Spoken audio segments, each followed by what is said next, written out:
Hai everyone. Hai teman-teman, hari ini aku akan berdiskusi panjang lebar dengan Dr. Mark Hyman. He is someone I'm a big fan of. Hi, Dr. Mark. Sorry for Hi, the can you hear me technical now? errors. Yes, I can hear you Oh, great. properly. Thank you. Are you in Indonesia? I'm in Maui. That's pretty amazing, right?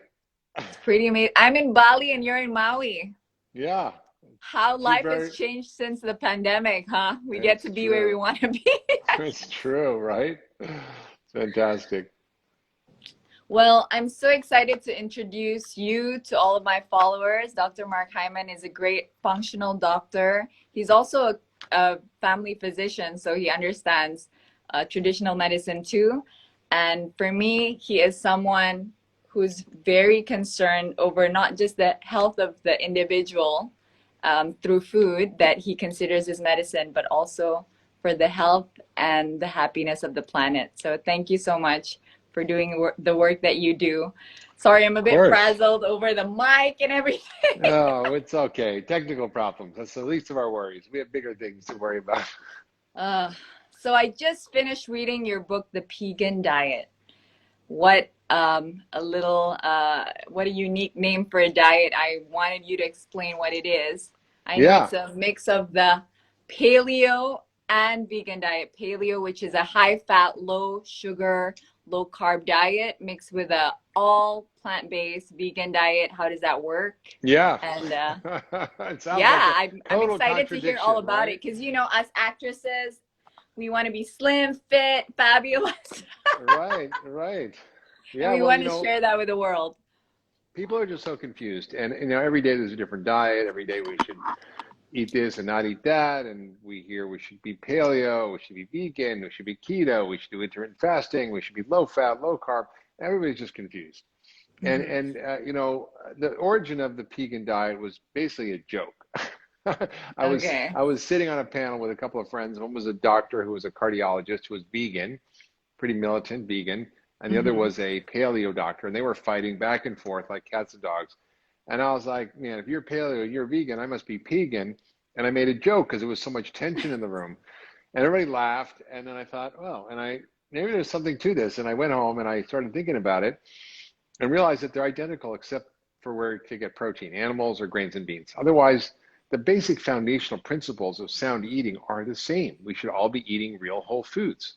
We shouldn't be eating a lot of processed foods full of additives, Hmm. chemicals, pesticides, GMO. We all should be eating lots of fruits and vegetables. We should all be eating lots of good nuts and seeds. We should all be eating good fats. We Hmm. should all be eating foods that are raised in a way that supports the health of the planet and protects the animals. We should be, if we're Right. eating animals, we should be eating in a way that actually restores health and regenerates the climate. Everybody agrees on that. Where things get confusing is around the edges, right? The paleo and vegan are identical except to get where you get the protein. It's animals or grains and beans. And, Exactly. and so we kind of have to get rid of all the noise and say, what we agree on is far more than what we disagree on. Let's talk about how we change the food system and how we encourage people to eat real whole food as opposed to what people are eating, which is about 60% of their diet is ultra processed food. And increasingly around the world in the global community, we're seeing American food corporations taking over and bringing in all their processed ingredients, all their processed food, and taking over the global markets, including with fast foods everywhere, where you used to not be able to see that in the developed or developing world. Now it's everywhere. And so Right. it's created this massive epidemic of chronic disease and diabetes and heart disease, and all the Western diseases are now all over the world. In fact, diabetes, the number one country with cases of diabetes is China, India, you know, Wow. it's not so much infectious disease anymore. It's far more people die every year from chronic lifestyle related diseases and diet related diseases than they do from infectious diseases, which typically were affecting the population, way before, this century. So we really have this moment where we've gotten so divorced from our traditional foods. We've gotten so divorced from the Right. origin of where our food comes from. And we don't even know what is good for us or not anymore. And it's really, kind of grandmother's kitchen sink wisdom combined with nutritional science to come up with 21 practical principles for reclaiming your health that's inclusive, that's delicious, that's not meant to be divisive, and it's focused on some really simple principles like food is medicine. If you Right. understand that, when you put a Twinkie in your mouth or some processed chip, what is that? Is that good medicine or bad medicine? Is it going to heal you or is it going to harm you? If you take a fruit off a tree, I was on a hike here in Maui the other day, and it was some Mhm. wild passion fruit, and I had never seen it before. It was this long, skinny thing, and it was really weird. But I picked it off the tree and I ate it. And I'm still alive, but that's actually real food, and that's full of Yeah. colorful phytochemicals that are healing and full of vitamins and minerals.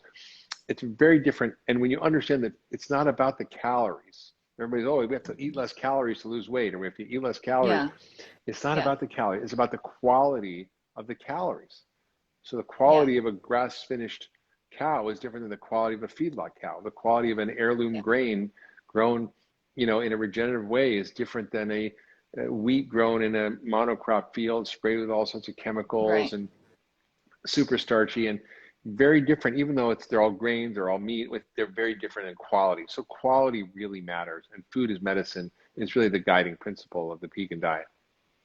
Yeah, let food be thy medicine. Let thy That's food right. be thy medicine. Hippocrates. That's right. I really like that. I mean, I completely agree with you. And I think what's sad to see is people are thinking that all food is the same, and especially people who are on diets, they're always calorie counting, and the truth is we all know about nutrient density, at least the ones that are concerned with health, that it's not just calories but how many nutrients or how much nutrients are in the calories that we eat that can actually help our gut, help our overall health. So you talk a lot in your book about phytochemicals and phytonutrients. Can you explain to the viewers what these are Yeah. and how these affect gut health, overall health, and where we can find them in our food, and how we Yeah. can make choices within our budgets Yeah. to make ourselves more healthy with what we consume. Absolutely. It's so important to understand that, food is far more than just calories or vitamins and minerals or protein, fat, carbs, or fiber. That it contains these medicinal compounds called phytochemicals. And there's 25,000 of them or more in the plant kingdom. Mm-hmm. And they all have different properties, and they work with our bodies in a synergistic way to create health. So we think, oh, if you don't have enough, this or that nutrient, we'll get a deficiency. Well, that's true, but if you don't have enough of these, you get these what we call long latency deficiency diseases, meaning you get arthritis or autoimmune disease or heart disease or cancer or diabetes, because these are compounds which we have evolved within the plant kingdom to regulate our body's function. So, for example, Right. if I'm exposed to some environmental chemicals or something, Mm-hmm. how does my body get rid of it? It needs to produce a molecule called glutathione. Well, that Okay. molecule, we have to make it, right? But it turns out that if you eat a lot of broccoli or collards or kale or kohlrabi or cabbage or Brussels sprouts, it contains these phytochemicals called glucosinolates that make you make more of this compound and help your body detoxify. Right. If you want to have a healthy gut microbiome, you need the Mm-hmm. medicines in food. You need prebiotic foods like jicama and seaweed and artichokes and asparagus that have certain fibers that the bacteria in your gut love to eat. Or maybe the bacteria might even like to eat these other chemicals called polyphenols. So certain bacteria really need cranberry and pomegranate and green tea. So by having a wide variety of these compounds, we can regulate our hormones. I mean, spices are amazing. Like turmeric, for example, regulates the immune system. We So we cook have with a the, lot of that in Indonesia. that's right. So all the spicy foods, all the things that make foods taste good, not Mhm. from a salt and sugar and processed And food taste good. MSG. Yeah, Yeah. that's not what I'm talking about. I'm talking about the natural ingredients in plant kingdom that we've evolved with to regulate our biology and to heal us. So this is so important people understand that food can heal or can harm, and you can Mhm. upgrade or downgrade your biology with every bite. And all you have to do is focus on quality, on this idea of food as information. So you pick something up to eat. Are you picking up an avocado, which is just an avocado, or you're picking up some industrial food product? It's all kinds of chemicals and high amounts of sugar and salt and processed fats. It's Mhm. going to harm you. And then you think, oh, it might not be so bad right this one time, and maybe it won't be if you just eat it once. But if it becomes a staple of our diet, and it is, it's about 60% of our Mhm. diet, Mhm. we're in trouble. Yeah, I think so too. I think we've gone far and beyond. Like this, there's this huge disconnect now, especially in young people, that what we eat is actually what we are made of. You know, you are what you eat. You hear it all the time, but then in the process of, you know, going about our daily chores, we forget because we're not conscious. I actually, meditation has helped me become more conscious with my actions, especially with what I put in my mouth. And I think people need to be reminded of that connection. Like, you are what you eat, so think about what you're eating. And a lot of people also believe that, um, you know, it's only for a certain class of people that you can eat healthy. Only if you have a chef, or that's No. because it's your job to be a model, to be an actress, to stay slim, that you're very concerned with health. But I think everyone has to have that responsibility to understand that connection between health, I mean, food, nutrition, health, chronic disease, and right now, COVID-19. So Yeah. what is the connection, and how can we better ourselves to keep our immunity at an all-time high and optimal health in your Well, I mean, eyes? this is a great series of questions. The first is about, affordability and how do we do it. The second is about our immune health and COVID. Yeah, In terms of the first question, you know, when you look at traditional cultures, they didn't have all these chronic diseases. They didn't have obesity. exactly. They were eating Yeah. their traditional diets, which were made Mhm. from ingredients that were local and affordable and Mhm. accessible. So it's not Right. like we're talking about people importing some caviar from Russia or some grass-fed bison from Montana or some crazy thing. We're talking about people getting connected back to their traditional foods and their indigenous foods, what they all evolved and grew up with. And that's what Right. promoted health. We've lost so much of that. I mean, traditional Indonesian food is great, but when you Yeah. start piling on all the tons of rice and all the extra stuff, it becomes more modernized and westernized. It's not good for us. So it's really important to understand that you can eat really well for less if you're smart Yes. about it and you pick the right foods, the right ingredients. And we've seen this in America, even in America, where you can say it was expensive to eat well, but the studies have been done. It really isn't. And I've seen um, very amazing changes in people's diets when people have very few resources and we're on disability or food stamps, which is government assistance for food. Hmm. They were able to figure it out in terrible food deserts by just choosing Hmm. simple, real ingredients, just grains and beans, nuts and seeds. You don't have to buy the most expensive cuts of animal foods, but you can get more local stuff. You can buy directly from the farmers or the Hmm. local resources. Right. So it's really kind of a myth that it's expensive, but it requires us getting back to our traditional indigenous ways of understanding our relationship to the earth, our community, our land, and reclaiming that. The second question is about immunity and COVID, and I think we are in trouble globally, and I think in America more than ever because we're all gaining weight. There are now over 2.5 billion people that are overweight in the world, which is more than twice, almost three times as many people who are hungry. So we have a Right. obesity and weight issue in the world globally. This is not just in the Western countries, and I think Right. that what people understand is that poor metabolic health puts you at super high risk of dying from COVID. Right. You see people who are obese, they have three times the risk of death or ending up in the ICU as people who are thin and healthy.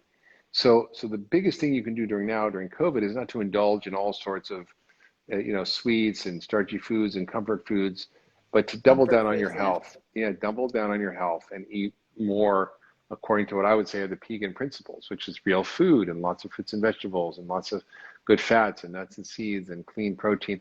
These are just simple principles that no one can argue with, that are the foundations of good science and nutrition, but they make a huge difference. And your metabolic health can improve really in days, even in a few weeks. You can literally reverse so many conditions by swapping out the bad Just food for the eating good. well. Yep, eating well.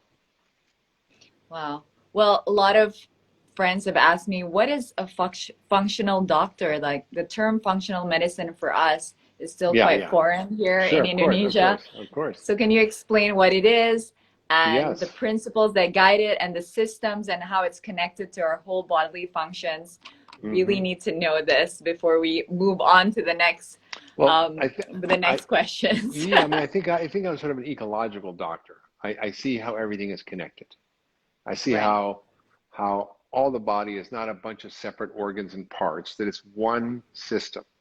That it's one Hmm. whole integrated system that is all interconnected. and that if you Right. focus on the root cause of disease, you can treat all sorts of problems. And for so many of the things that people suffer from now, the root cause is our food. And Mm. bad food makes us sick, and good food heals us. And it sounds like, oh, that sounds nice, but what if you're really sick with some terrible problem, right? So I Right. had a patient, for example, who was severely overweight. She had heart failure, kidney failure, diabetes, high blood pressure, liver failure starting as well. Mm. She was on a bunch of medications. She was 65 and, basically 1 foot in the grave. And her weight, she was, Mm. well over 250 pounds and like 5 feet 2 and just very obese, you know, Yeah. and within 3 days, she was able to get off her insulin by changing her diet. Within 3 months, she was off all her medications. Her heart failure reversed, her diabetes reversed, her blood pressure normalized, Mm. her kidneys normalized, Wow. her liver normalized. In a year, she lost 116 pounds. And it wasn't about the weight loss. It was about the quality of the information we had her put in her body. All she was eating before was junk food and processed food. So food is information, basically. Yeah, food is information. So functional medicine helps you treat all these different problems, not separately, but by treating the root cause, which is often our lifestyle and diet. And there's a few other things for sure, but really it's about getting to the root cause of all of it. So there's 7 systems, right, in functional medicine. How does food impact each system? Yeah. So in traditional medicine we have like 155,000 diseases. In functional Right. medicine we say there's 7 systems that have to be in balance for you to be healthy, and if they're out of balance, you're unhealthy. And the key to health is figuring out how those systems are in balance or out of balance and then correcting it. Right. And food So affects every keeping it single in one of those. harmony and working Yes. It's together like a big instead of against ecosystem. each other. Right. Right. And so, like, for example, the systems are your gut, your immune system, how you make energy, how you Okay. detoxify, your circulatory system, your communication Okay. systems, hormones, and your structural system, your body, mechanics, all the way down to your Your cells, muscles, your bones, everything. everything. Okay. And the food is the biggest regulator of all these systems. So let's just take the Okay. first one, your gut. You're putting Okay. pounds of stuff in your mouth every day Right. that's changing the bacteria that live in your gut. And the bacteria that live in your gut determines so much about your health. We're learning with the microbiome that it affects everything from cancer to heart disease to diabetes to depression to Alzheimer's to autism. Autoimmune diseases are regulated by your gut. But what you do every day, if you're feeding good foods to these bugs in your gut, it's like tending a good garden. But if you're not, it's harmful. So your gut needs prebiotic foods, like I was mentioning, jicama, asparagus, artichokes, seaweed, those are great. Or probiotic foods like kimchi or sauerkraut or fermented pickles or fermented Mhm. foods. Even tempeh, which is a big food in Indonesia, that also is a fermented food. So those are all good for your Yeah. gut. And you need also polyphenols, all these phytochemicals that we were talking about, these colorful plant Yeah. compounds that helps feed the good guys. When you feed those bacteria processed food and refined oils, you produce all sorts of bad bugs that create poor health. Your immune system, So right? if you eat well, sorry to cut you off. Yeah, yeah. I mean, if you eat well, more good more good bugs grow, and there's Yes. like it's almost like my imagination is like, okay, if you eat something healthy, then the good bugs grow, the good ones. But then if you eat something unhealthy, it's like the bugs that are terrorists in your gut like start Yes. attacking Terrorists. your system. Is that Exactly. right? It's yes, Right. 100%. It's like the inner terrorist. Right. And And then in general, before, in the past, I didn't really understand. Honestly, I was also quite a bad eater growing up. I just never got educated this way. But since the past 2 years, I've realized that, I was inflammaging, literally yeah, inflammaging, like had acne. I was a little bit overweight. I was just soft, even though I exercised so much. And then I read about microbiome and the gut health and everything. And I went on like a 21-day reset with no sugar yeah. and literally dreamt of sugar every night. And the doctor said, well, the nutritionist said, it's your bad bugs trying to get some sugar and trying to get you to eat what Yeah, they like because they're yeah. dying off. And I'm like, what? There's a war in my stomach? What's going on? Yes, I didn't exactly. even know about all that. And here I am talking to you. So Yeah, that's I'm learning exactly so right. much more. Yeah, and so And talking about sugar, I want to talk about insulin resistance. mm, What is it? How do we prevent it? How do we cure it? And I know it's the leading cause of chronic disease now. How do we really be sure that we can understand understand it enough so that we can avoid the foods that create it? Well, this is something that people don't really know much about, but it's really the driver of all age-related diseases and inflammation, right? It causes heart Mhm. disease, cancer, diabetes, Alzheimer's, even depression. And it's really a process by where our hormones get out of balance that regulate our metabolism and our appetite and help us Mhm. put on weight.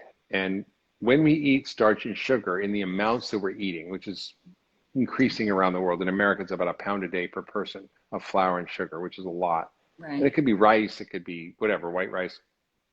Mhm. That starch and sugar spikes your blood level of blood sugar, which then makes your insulin go up. When insulin Mhm. goes up, it creates a cascade of problems. It pushes all the fat into the fat cells, it locks it in there so they can't get out, it slows your metabolism Mhm. down, and it makes you hungry. So it's like the worst possible thing. You can never lose weight as long as your insulin level is high. So insulin Right. resistance is so common in America. It's 1 in 2 Americans have diabetes or type 2 diabetes. But like I said, the number one country in the world with diabetes is China. Number two is India.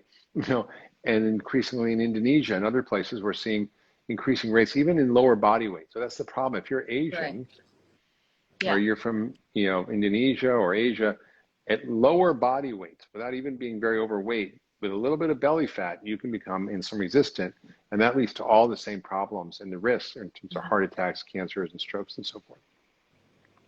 Wow. So the key is to cut down the sugar and starch and eat more whole, real food, which is the whole point of the Vegan diet, which is why I wrote the book. Oh my gosh, I'm so excited to share actually the information from the book. But talking about food and mood, in all these movies, they show like when you have a bad breakup, eat that ice cream, go and eat that cake, eat a cookie, Yeah, comfort yourself with food. I like the part in your book, the connection between food and food mood. and And mood. we know Yeah, that 2020, yeah, 2020 was such a rough year for most of us, especially in terms of mental health. A lot of people, didn't deal with the pandemic so well.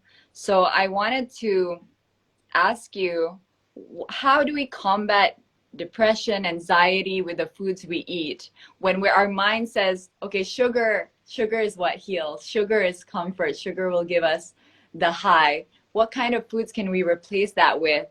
And can you make us understand fully like what is the connection between mental health and good food and good oh, eating yeah. habits? Well, most people know that, if they eat certain things, they might feel tired or sluggish or whatever. But most people don't connect the dots between what they eat and how they feel.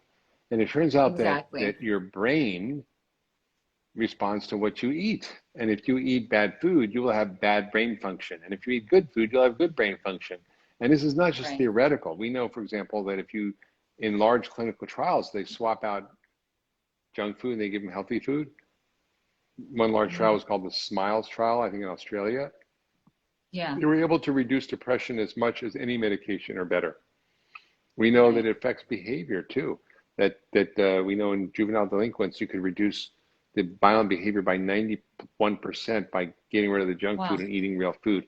And not only that, 100% reduction in suicide rates in these kids. Now, in teenage boys in America, it's the third leading cause of death.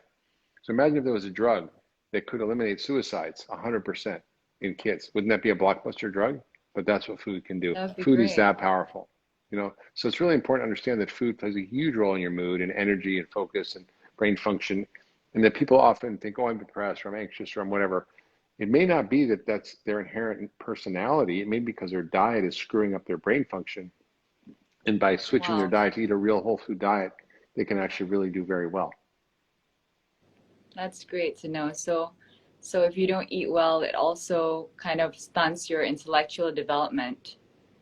Yes. I mean, Um, we know, for example, from large studies that kids who grow up on junk food and processed food, they don't perform well in school, they're academically not doing well, they can't focus, they can't pay attention, they don't end up going to college or getting good jobs or having good relationships. I mean, it's just dramatic consequences for these kids' health by not eating the right things. yeah, and I also read in your book that you said medicines like antidepressants only work for people who are severely depressed, not just mildly depressed. So maybe some of us who are mildly depressed have like just bad mood swings. Maybe it's the food we eat, like we have high Totally, sugar spikes totally. and then just crash and I burn when mean, we don't have it, and it's like all these addictions, right? yeah, panic attacks, anxiety. I mean, all that stuff can happen as a result of swings in blood sugar and energy. I yeah, I really enjoyed reading your book, especially your explanation over what a regenerist is. I Yeah, think all of us want to know what is being a regenerist and what is the concept of regeneration in not just food, but just our lives. that's a great question. So, what I try to do is sort of try to describe a way of eating that regenerates human health and planetary health. And even our Mhm. communities and our farm communities and our social systems all are affected by food. So how do we create a regenerative culture where we regenerate and heal and bring back renewal? Well, it turns out that, the food we're growing and how we're Mhm. growing it is both degenerating our health and planetary health, right? We're growing all this Right. processed food, this turning to junk food and fast food. That's killing us. But worse is Yeah. that we're destroying the soil and we have a destructive extractive agricultural system that mines the soil, that kills the microbial life in the soil, which is needed to get the nutrients from the plants. So basically, it becomes dead. It becomes dirt, not soil. Though Mhm. this soil holds water, it prevents droughts and floods. It actually can suck out carbon from the atmosphere. So we know there's Yeah. a big issue with climate change. And it turns out that a third of all the greenhouse gases currently in the atmosphere, which is about 1 trillion tons, a third of that, or Mhm. 300 billion tons, comes from soil erosion, from bad farming practices. And then when you till the soil, when you grow plants in it, the plants can't really extract the nutrients in the soil because the carbon in the soil that's there is feeding the microbial life, like the microbiome of the soil. And if there's no carbon, the soil's dead, which is basically what it is with dirt, then the plants can't get those nutrients. So regenerative agriculture and regenerative health is really about growing food in a way that regenerates planetary health and reverses climate change and conserves water and increases biodiversity, and growing foods in that way that help regenerate our own health. So how do you do that? Well, it's increasingly available with farmers who are doing practices that help regenerate their land and produce better quality food, and actually have even better quality meat, for example, can be gotten from focusing on these regenerative practices. So yeah, I'm on board with being a regenerist then, because we all want to be fit and healthy, and we want the planet to be happy for sure. Absolutely. I read in your book that you said that eating is an agricultural act, an environmental act, political act, and not just one that's for your personal health. That's So right.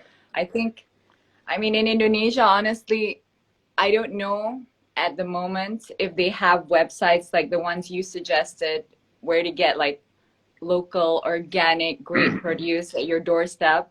So we still have to develop all of that. But I bet it's already been there. My It's been there grandma for it's been says, there for thousands of sure. years in that culture. It's been there for thousands of years. There are probably local farmers and local people who are growing animals, and it's there. I bet it's there more in Indonesia than you'd imagine, because a lot of those traditional ways are still there. It's just the industrial food You're has right. come in and flooded all the supermarkets and flooded the restaurants. But I'm sure you can find, in some ways, more than you can For here, sure. local.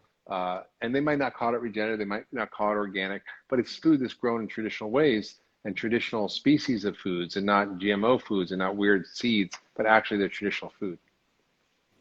Yeah, I think you did mention the basics of health, just like good air, good water, good soil, good food. So my grandmother, she's 84 right now.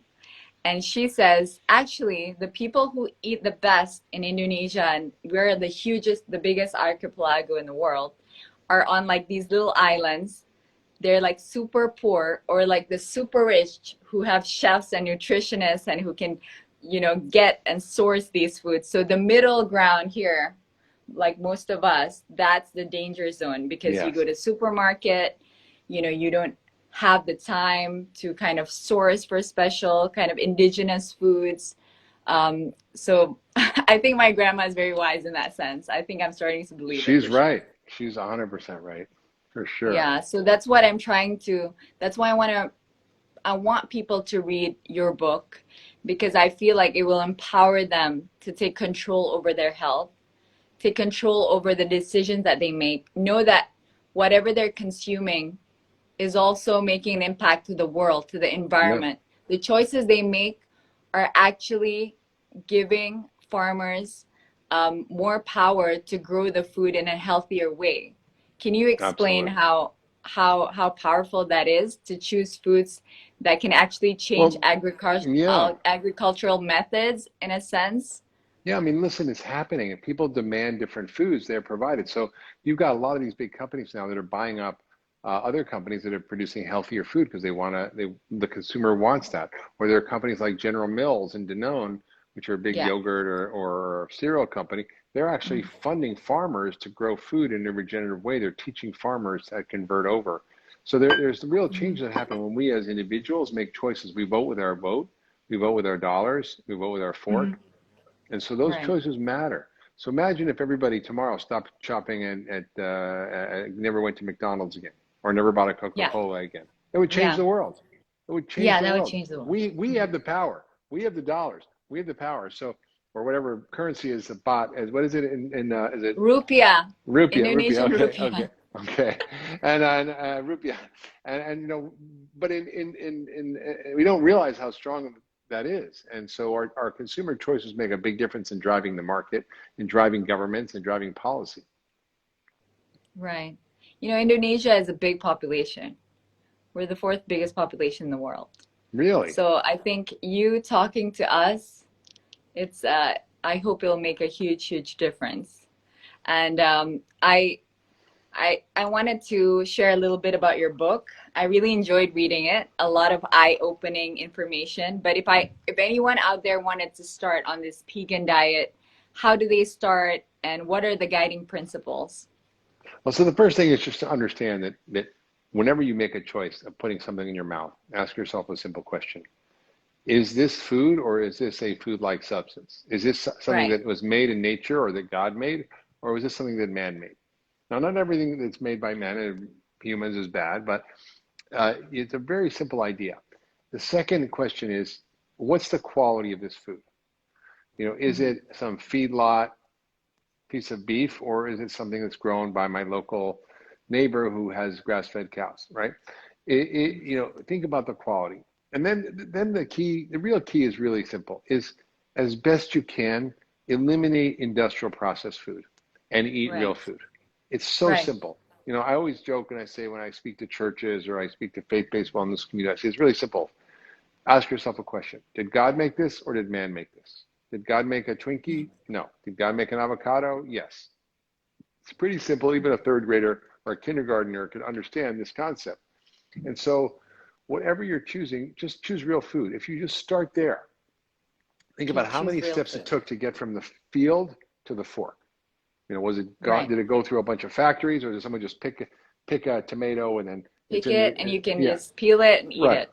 right. That's a really important principle is eat real food. And sometimes foods is packaged is fine if it's a can Yeah. of fish or something or a can of coconut milk or if it's something you recognize. But if it's got a weird long list of ingredients you can't pronounce, you just don't want to eat it.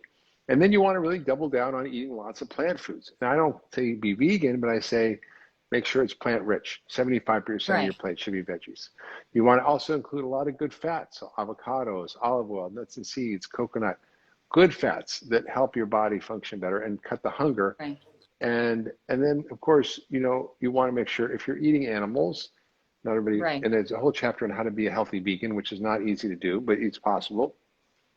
I mean, how are they raised? What were the conditions? Or is it humane? Were they pumped full of hormones and antibiotics? Or is it more of a grass-finished cow or a free grazing chicken, pasture-raised chicken?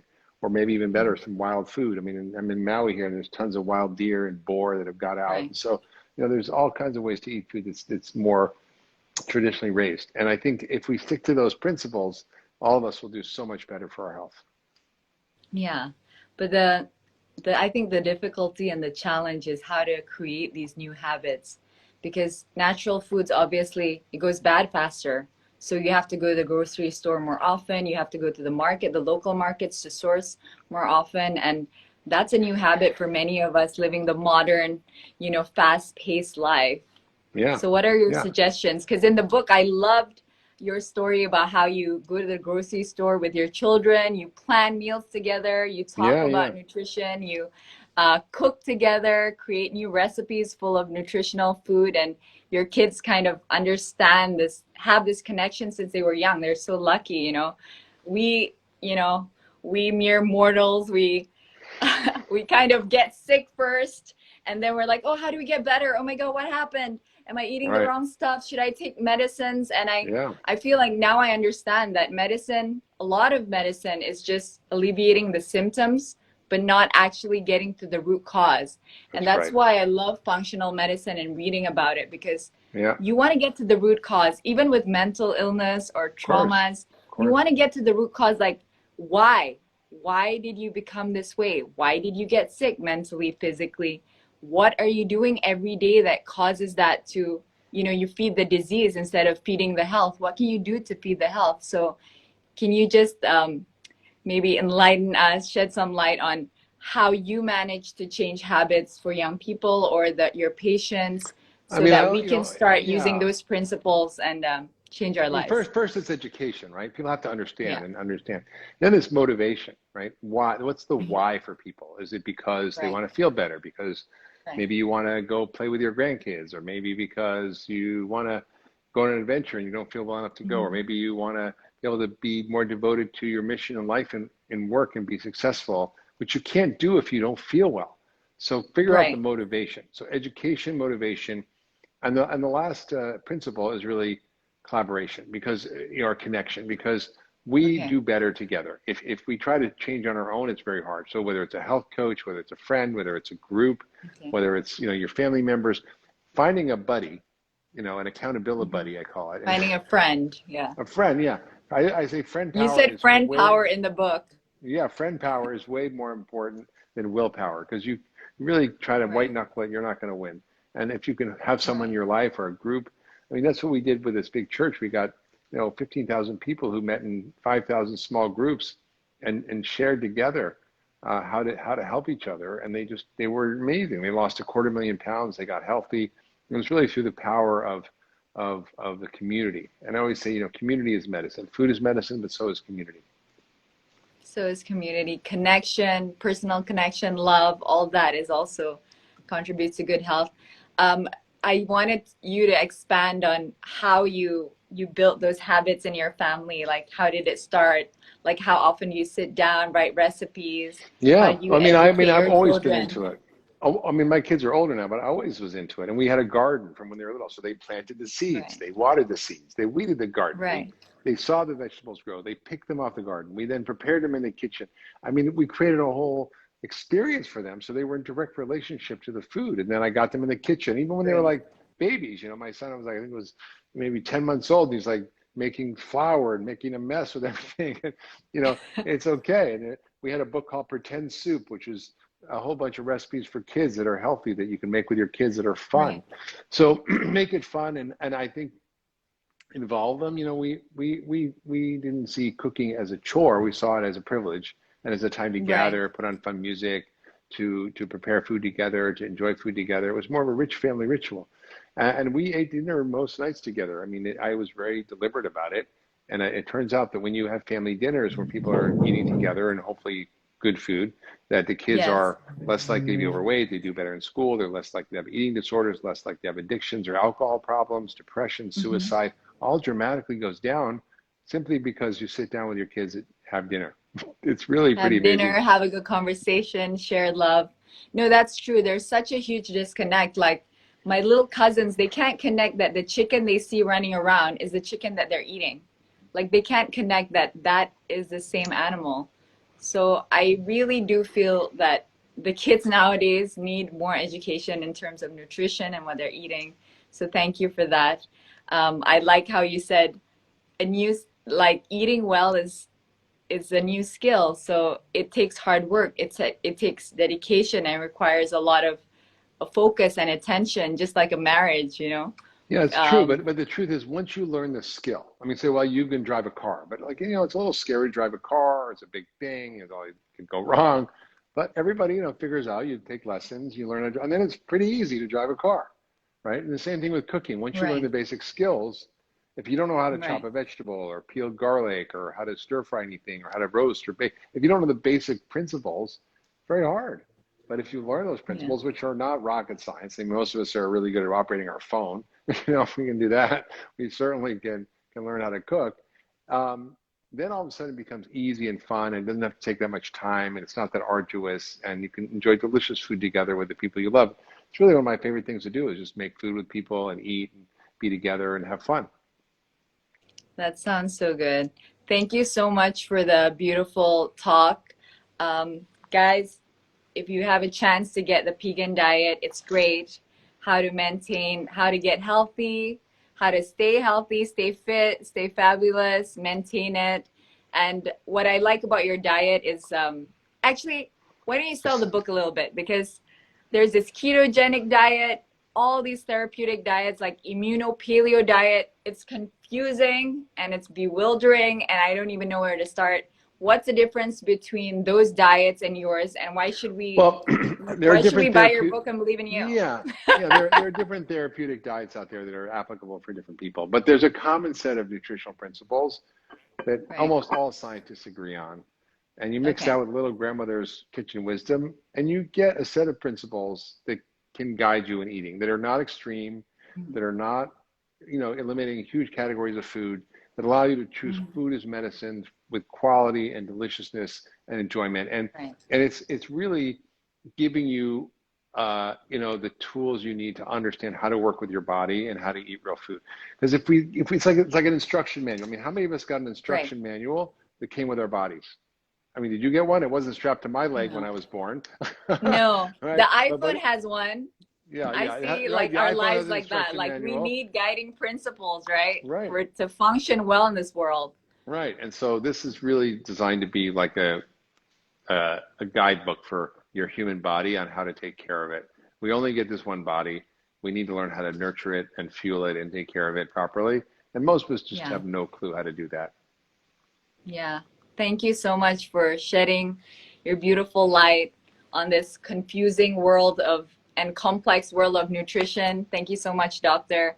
I Thanks, hope all Raline, of for us having will us. remember that, our own health, we can take control of our own health. And I hope that everyone gets a chance to read or at least learn about the book and empower themselves to change not just their own bodies and their own health, but the health of the planet. Yeah, maybe I'll get to Bali Bye. soon. Who knows? Yes, you should. You should definitely. Actually, one of my dreams is to have a book of recipes for just third world countries. Yeah. Because there's so many kids. I mean, I just came back from Sumba. Like 60% of kids under the age of 5 are malnourished. Wow. And Sumba, when I went, it was raining every day, so it was lush, it was green.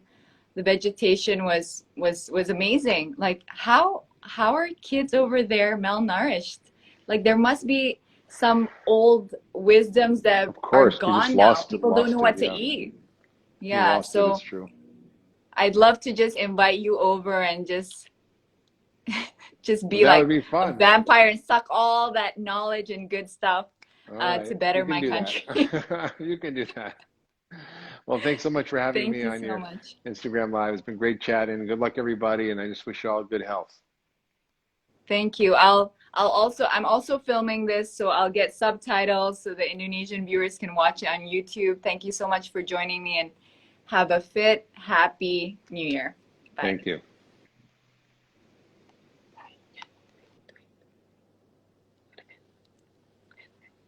Okay, guys. Terima kasih udah dengerin chat aku sama Dr. Mark Hyman. Aku tahu itu semuanya bahasa Inggris, so I'm going to, I have recorded it. I will do the subtitles. Aku akan tulis subtitles supaya kalian ngerti. Tapi basically, dokter itu bilang makanan adalah obat. Jadi apa yang kita makan itu menentukan kualitas kehidupan kita dan kesehatan kita. So I wanted to share, because this year during the pandemic, aku juga ngerasa banyak banget teman-teman yang nanya, aduh gimana nih kak, aku sedih banget, like mental health stuff. Everyone's been asking me about all this health stuff. And the beginning of the pandemic, I had a Wellness Wednesday show. Dan banyak banget yang tune in setiap Wednesday, but I haven't had time to do that because work has been flowing, even though it's the pandemic, but there's so much work that has come right now with scripts and some projects that I'm doing. But I want to be conscious, and I have still the intent to share wellness and health tips with all of you. Aku beruntung banget bahwa sejak pandemi ini kesehatan aku juga sebenarnya it's been improved because I have been reading books like The Vegan Diet. I've been watching all sorts of YouTube videos, trying to find out the root causes of, yes, I had acne, so a connection. I mean, because I'm a vein pot, I do feel like what you eat has a direct impact on your health just by visually looking at my face. Like when I eat dairy and sugar, the next few days I can see, like, maybe I'm very sensitive, my skin is very sensitive, but like all the makeup in the world, all the beauty products in the world cannot help you if you're not healthy. Real beauty comes from health, physical health, nutritional health, of course, what you eat, but also mental health. I think the most beautiful people I've ever met in this world are people who are happy and who are healthy. So I want to inspire all of you to keep being happy and healthy. You know, it's really hard to balance. I feel like if it's not your job, a lot of people are like, it's not my job to be slim. It's not my job to look like you or to be like you. Of course. Actually, nowhere in my job description do I have to be happy and healthy and all that. I just have to, you know, be a good actress, memorize scripts. But I guess, of course, beauty helps. But health has always been my concern because I've struggled so much with like bad skin, bad digestive problems. It's really stunted my intellectual development as well because I feel a lot of anxiety, like palpitations, due to my digestive problems. And I wanted to share with all of you how you can be the best human you want to be, and you can climb mountains and do all these things I've been doing this past few years if you just take care of your health. You make time for yourself, make time for your families to develop good habits. So now we have no excuse. We're not going out for movies. We can actually sit down, stay home with our family and talk about what you're eating and what you want to eat and how to improve your health as a unit, as a family, and have family dinners, have family lunches, stay together, make it fun instead of, you know, thinking what you're missing out on and have this massive FOMO kayak aduh nggak bisa keluar, aduh gimana nih, udah biasa kalau misalnya konsep nyaman atau fun sama keluarga itu keluar nonton film, makan di restoran. Sekarang we can change that. We can learn to adopt habit-habit atau kebiasaan baik dari segi kesehatan, makanan. Mungkin bisa sholat berjamaah. Sekarang makan berjamaah, makan sama-sama, makan sehat. So I know I'm rambling on, but I think it's really, really, really important now that we have time to reset everything from our habits, our relationships, what we eat, what we want to do, and why we want to do them. For me, health is number one because I want to be able to be free. Freedom is a big thing. I want to be able to climb mountains. I want to be able to read books and understand them. I want to be able to learn new languages, meet people without being too scared of like getting sick. COVID is very dangerous. And yes, I wear a mask and I'm careful, but also I know I have the power over my own immunity with the things that I eat and the power of prayer, meditation, and being centered enough that I don't fear COVID, but I take sensible steps so that I do not get it, number one. And number two, I know, I feel like the more I learn, the more I understand that your body has defenses. How do you feed the health instead of feeding the disease? How do you feed your power instead of feeding the fear of, you know, not being able to go out and getting COVID? So my last point, making this long story very short, is do what you can do, like what's within your control. what you can't control, like this pandemic and not being able to get a vaccine, ya itu hal-hal yang kita nggak bisa kontrol. Tapi hal yang kita bisa kontrol adalah apa yang kita konsumsi, apa yang kita makan, apa yang kita baca, teman-teman yang kita sekelilingi diri kita dengan, dan pastinya juga apa yang kita pikirkan, apa yang kita katakan, itu semua bisa kita kontrol dengan istirahat yang cukup, dengan being conscious, dengan berdoa, dengan meditasi. Jadi kita sadar, kesadaran baik kita itu tumbuh. So good luck everyone with your journey towards better health. I think it's always like, it's such a long journey, and of course there's ups and downs and a lot of bumps on the road, but as long as you have good intent and ask yourself why do you need to be healthy? Why is it important? I write it down, like why I have to be healthy and what benefits, apa keuntungan-keuntungan yang aku dapat karena aku healthy. Like when I travel, aku bisa ngangkat tas aku sendiri. Aku masih bisa traveling tanpa capek-capek, dan umur aku ya udah nggak terlalu muda. So, and I can advance my career even karena, you know, the entertainment industry is quite age sensitive, but guess what? If you're healthy, you can work anywhere, anytime, film anywhere, do an action movie, do a comedy movie, you're fine. You're up, you're running, you're functional. So I really do just want to say, do what you can, start where you are, use what you have. I love that quote on so many levels. So just accept yourself, all your weaknesses, all your binge eating, everything, just accept it, and then slowly make changes, just slowly. Even I am struggling so much with my sugar addiction. It's crazy. I love ice cream so much. And you can still eat all those things, but just in moderation, and know that it's a treat. It's not the main bulk of it, because mental health is also connected to your food. So guys, I hope you found the information useful, dan semoga show ini bisa di-subtitlein cepat, so lebih banyak orang bisa mendapat ilmu dari perbincangan kita hari ini. Okay guys, assalamualaikum warahmatullahi wabarakatuh. Mwah.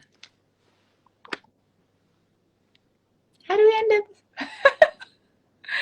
Oh my gosh. Okay.